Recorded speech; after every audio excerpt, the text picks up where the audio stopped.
ओम नमः शिवाय। नमस्कार दोस्तों, स्वागत है आप सभी का हमारे YouTube चैनल पर। दोस्तों आइए सुनते हैं शिव महापुराण की कथा। ब्रह्मा जी ने कहा, हे नारद, दूत के यह वचन सुनकर जलंधर अत्यंत क्रोधित हुआ तथा उसने सब दैत्यों को आज्ञा दी कि सब एकत्रित होकर इसी समय शिवजी के कैलाश पर्वत पर आक्रमण करें। यह सुनकर समस्त सरदार एवं सेनाध्यक्ष अपने अपने शस्त्र लिए चतुरंगिनी सेना के साथ चल दिए। उस सेना में 1 करोड़ दैत्य, 500 कबंध तथा 100 कुल ध्रुम, चल चालक, ध्रुव, मुरज और कालनेमी आदि को आज्ञा देकर जलंधर स्वयं भी घर से जलता भुनता हुआ निकला। उस समय उसकी पत्नी ने उसे बहुत समझाया तथा हाथ जोड़कर उसे मना करते हुए यह कहा, हे स्वामी, शिवजी से युद्ध करके अब तक कोई नहीं जीता है। देवताओं के सबसे बड़े सहायक विष्णु जी तुम्हारे घर में ही हैं, अतः तुम वहां ना जाओ। परंतु जलंधर ने मृत्यु के वशीभूत होने से उसकी एक भी बात नहीं मानी और वह उसी प्रकार क्रोध में भरा हुआ चल दिया। हे नारद, जब मृत्यु आती है तो बुद्धि भ्रष्ट हो जाती है। जो मनुष्य चलने के समय स्त्री ब्राह्मण आदि का आदर नहीं करता, वह फिर लौट कर नहीं आता। अस्तु सबसे आगे शुक्र, फिर जलंधर तथा उसके पीछे समस्त सेना चली। पहले तो जलंधर को राहु दिखाई दिया, फिर मुकुट सिर से गिर गया। सुम्म निसुम्म दोनों को सेनापति नियुक्त किया गया तथा कालने में भी जलंधर की आज्ञा पाकर सेना सहित चला। इसी प्रकार और भी अनेक दैत्यवंशी राजा कैलाश पर्वत पर चले। जब जलंधर सेना सहित नगर से कुछ दूर बाहर पहुंचा, तब विष्णु जी ने देवताओं को बुलाकर यह कहा कि अब हमारे कष्ट दूर होने का समय आ गया है, इसलिए तुम सब गुप्त रूप से शिवजी के पास जाकर जलंधर के आक्रमण का समाचार कहो। विष्णु जी के उस आदेशानुसार देवता छिपे छिपे शिवजी के पास पहुंचे तथा स्तुति करने के उपरांत उन्होंने शिवजी से जलंधर के आक्रमण का समाचार पूरा पूरा कह सुनाया तथा जलंधर के वध की इच्छा प्रकट की। शिवजी ने जब देवताओं के मुख से यह समाचार सुना तो हंसते हुए कहा, हे देवताओं, अब तुम सब लोग धैर्य धारण करो, तुम्हें कोई कष्ट न होगा। यह कहकर उन्होंने विष्णु जी को बुलाकर पूछा, हे विष्णु जी, तुमने जलंधर को क्यों नहीं मारा तथा बैकुंठ छोड़कर उसके घर में वास क्यों किया?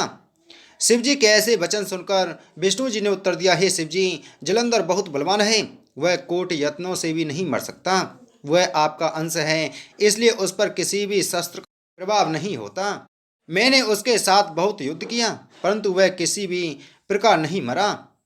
उसकी मृत्यु आप ही के द्वारा होगी। अस्तु अब आप ही कृपा करके उसको मारें। आप आकाश से लेकर पृथ्वी तक के स्वामी तथा तीनों गुणों से पूर्ण हैं। यह सुनकर शिव जी बोले, हे विष्णु जी, जलंधर हमारे अंश से उत्पन्न हुआ है, इसलिए हम उस पर त्रिशूल नहीं चला सकते तथा त्रिशूल के अतिरिक्त जो भी हमारे पास अस्त्र हैं उनका जलंधर पर कोई प्रभाव ना पड़ेगा। इसलिए हमने एक उपाय सोचा है कि तुम सब अपना अपना तेज हमको देते जाओ। उस तेज से हम एक शस्त्र का निर्माण करेंगे और उसी शस्त्र द्वारा जलंधर को जलाकर भस्म कर देंगे। यह सुनकर मैंने, विष्णु जी ने, इंद्र ने तथा समस्त देवताओं ने शिव जी को अपना अपना तेज दे दिया। हम सबका वह तेज एकत्रित होकर अत्यंत प्रज्वलित हुआ। तब शिव जी ने उसमें से एक शस्त्र बनाया, उसका नाम सुदर्शन चक्र रखा। वह चक्र कोटि सूर्यों के समान प्रकाशवान एवं अग्नि के समान प्रज्वलित था। सुदर्शन चक्र के बनाने से जो तेज शेष रह गया, उससे शिवजी ने वज्र बनाया। यह देखकर सभी देवता अत्यंत प्रसन्न हुए। हे नारद, इतने में ही जलंधर कैलाश पर्वत के समीप पहुंच गया। उसने पर्वत की एक कंदरा में सेना सहित डेरा डाल लिया। तब सब देवता उसे देखकर छिपे छिपे अपने स्थानों को, जहाँ वे पहले वास करते थे, चले गए।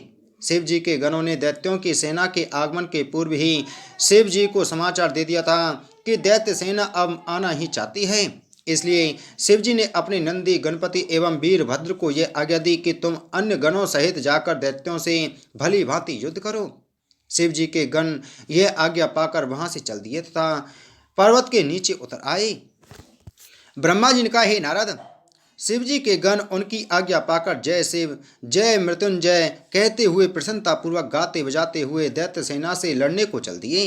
वहां पहुंचकर दोनों ओर से भयंकर मार काट शुरू हो गई, जिससे पृथ्वी कांपने लगी। दोनों ओर से हर प्रकार के शस्त्रों का प्रयोग किया गया। युद्ध स्थल अस्थि, मांस तथा रुद्र से पूर्ण हो गया। जो दैत्य गणों के हाथ से मारे गए उनको शुक्र ने पुनः जीवित कर दिया।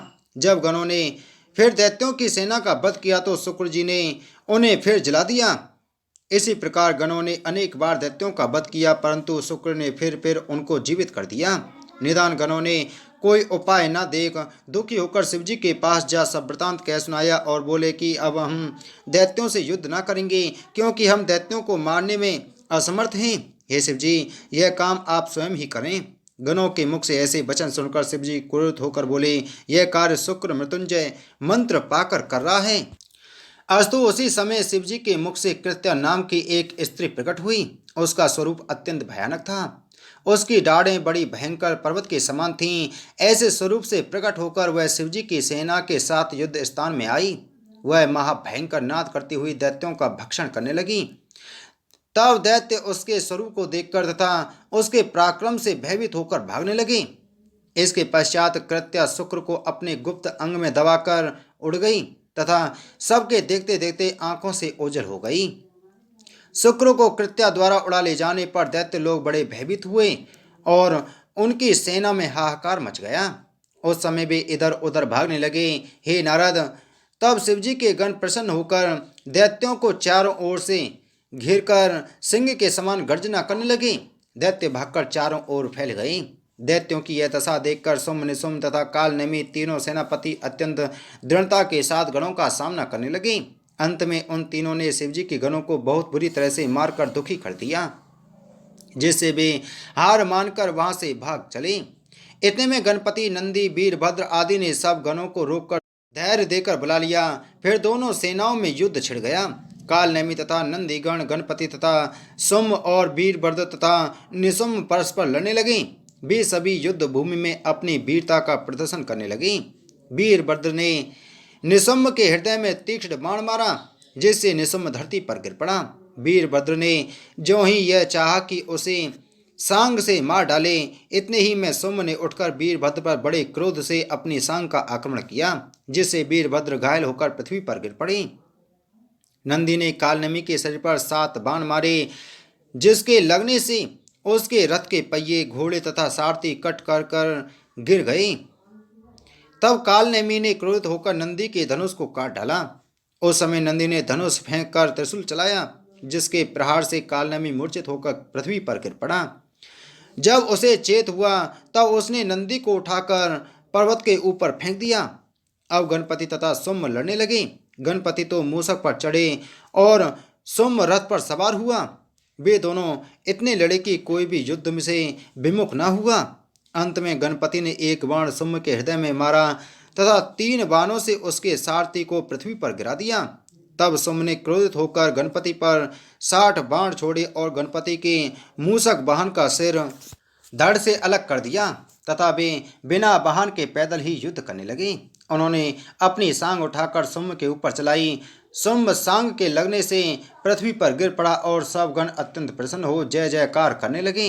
हे नारद, यह देखकर बृंद नामक सुम्भ का पितामह अत्यंत क्रोधित होकर गणपति के ऊपर बाणों की वर्षा करने लगे।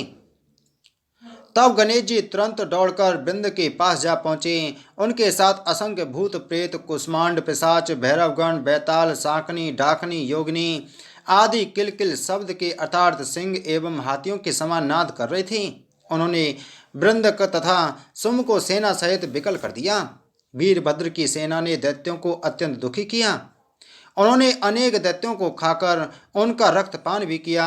इतने में नंदी भी वहां आ गए तथा उन्होंने बाणों की ऐसी वर्षा की कि वे दैत्यों की ओर सर्प की भांति चले। उन्होंने दैत्यों की बहुत सी सेना नष्ट कर दी। कुछ दैत्य तो खा लिए गए, कुछ मारे गए, कुछ मूर्छित हुए, कुछ भाग गए तथा कुछ गिर पड़े। तो दोस्तों, आज की कथा में बस इतना ही। आगे की कथा हम कल के अध्याय में सुनेंगे। बोलो शिव महापुराण की जय। बोलो शिव शंकर भगवान की जय।